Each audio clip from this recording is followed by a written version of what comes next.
Before getting professional help, I was doing all the wrong things when it came to parenting OCD in my child. So what was I doing? Well, every time I was asking for reassurance, and I say it because it's not your child asking for reassurance, it's OCD. It's really important to remember that it is separate from your child. So every time OCD asked for reassurance, I gave it in abundance. When it asked me to carry out compulsions, I started to recruit me. I was just carrying out all manner of compulsions because, let's face it, as a parent, you just want to calm your child down. You're going to do whatever it takes. And the other thing that I was doing then, I was reacting to it. When it was delivering these meltdowns, and these meltdowns can be really challenging to deal with when your child or OCD is screaming at you, I was also reacting and taking it personally. So what did we do instead? We started standing up to OCD. And we did this in a number of ways, but the most effective way was ERP therapy, exposure and response prevention therapy. And this consists of very, very, very slowly, and I say very 3 times because it is painstakingly slow, starting to do the opposite of what OCD wants. So what do I mean by this? Well, let's just suppose your child is washing their hands. You could start by limiting the amount of times. You could say, right, you can only wash your hands, I don't know, say 15 times in a day, 20 times in a day. I don't know how excessive your child might be washing their hands.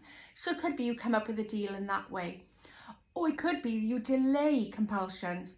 Okay, so you could say, right, every time you've got the urge to wash your hands, I want us to count to 5 or something, or 10, and just build up more and more seconds till they become minutes in between the compulsions. And obviously the ultimate goal then is to eliminate the compulsions altogether. Another way you could be doing it could be your child could be avoiding something. They could be avoiding sitting on a sofa, believing it to be contaminated. Again, you would come up with a plan to do super tiny steps with the ultimate goal of getting to sit back on that couch. It could be that they've got to walk up to 10 foot away from the couch. Then it might be 9 feet away, then building up to 1 foot away. Then it could be sitting down on the couch, but being able to neutralise it by wiping themselves down after, then reducing the wiping down and so forth. I've actually written an ebook because, I mean, obviously there's a lot more to this. It would be too long to cover in a video. And it's called Parenting OCD in Teens and Tweens. It's not something that's to be instead of therapy, because obviously your child will need professional therapy because sometimes they need medication to work alongside this.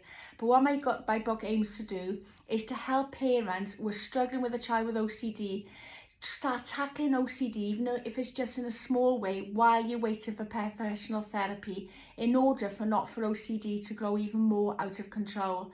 The link is in my bio if you want to check it out.